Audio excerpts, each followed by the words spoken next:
Next, I want to think about communication and institutions as we build trust. When it comes to communication, one of the key ideas is to make sure our words match our deeds. I'll tell you a story about 2008 when the three big American car manufacturers came to Washington, D.C. asking for federal loans. They were asking for $25 billion in loans, and it came out that all three of them, the three CEOs who came to D.C., had all flown on separate corporate jets. Now, this is how they usually traveled. It just seemed incongruous to say we desperately need money when they had flown separately on their private jets. And so the next time they came for their second trip, they went in hybrid vehicles. There, you want to think about how your words match your deeds to affect the most trust. Another key idea about communication is you want to communicate as equals. And by communicating as equals, what that means is that we show up on time. That is, we're not signaling that our time is more important than somebody else's. And we can minimize other differences like in the seating, in the clothing, and so on. So language matters, not just in how we communicate, but the terms that we use. There was a study that was done that Varda Lieberman did looking at the same economic incentives, but calling it the community game versus the Wall Street game.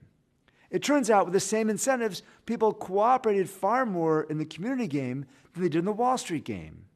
When they call somebody a partner versus an opponent, when you call an employee a team member versus an employee, you're triggering a different mindset, and that mindset shifts the way we relate to each other. It's not just in language. I talked about deeds before, and that's manifest in how we sit. So when we're sitting together on the same side of the table, that seating, we're tackling a problem together, communicates an idea that we're working together, and that can help build trust. It's not just in communication. When we think about institutions, so we can trust other people, but we can also trust institutions like the court system. And the way we trust the court system has profound consequences. We often have this reverence for institutions, but they're not universally shared throughout the world.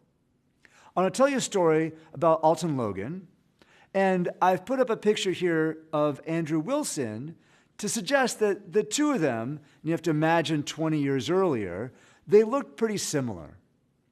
It turns out there was a shooting in 1982 in Chicago at a McDonald's. It was a chaotic crime scene, and there was eyewitness testimony, and that testimony was enough to convict Alton Logan. There was one problem. Alton Logan wasn't even there. He had nothing to do with that shooting. It was Andrew Wilson. Now, making matters worse, lawyers for Andrew Wilson, representing him for another crime, and he had actually committed other murders, Andrew Wilson admitted to his attorneys that he had committed that murder in the McDonald's. Meanwhile, Alton Logan was convicted and remained in prison. The lawyers begged Andrew Wilson to come clean. He was, after all, already convicted of murder. Wouldn't he confess to that crime too? Alton Logan, they knew, was wrongfully imprisoned. However, there's a problem. In the United States, we have attorney-client privilege. The attorneys couldn't unilaterally disclose that information that would harm their client, information that was disclosed in secret. This principle is important because to get the best representation, we need to ensure that criminals or suspects can disclose information to their lawyers without the fear of having that be used against them. So that's an important principle, and it turns out that principle guided the lawyer's behavior. They actually wrote an affidavit, but they sealed it away, they hid it away, and Alton Logan was in prison for 26 years.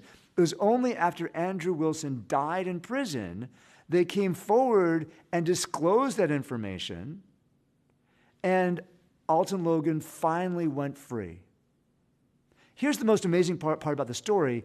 His aunt, on receiving him, said, "They did what they had to do," demonstrating an incredible reverence for this institution. Now, I want to think about institutions in other ways too. And here's a funny institution. It's the institution of gossip.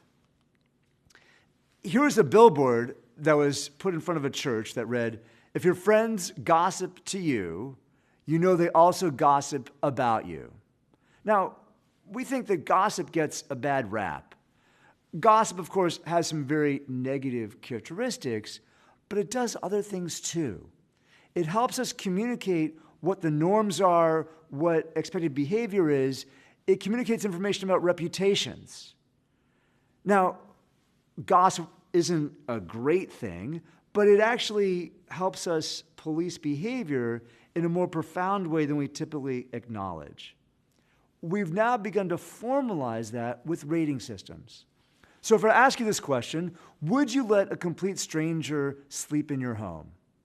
And the answer turns out to be a resounding yes. And we've solved that with rating systems. And if you were to look at Airbnb's website, they have a website devoted to trust. Throughout their materials, they talk consistently about trust, and they find that people are, in fact, incredibly trustworthy, and the rating system makes a profound difference.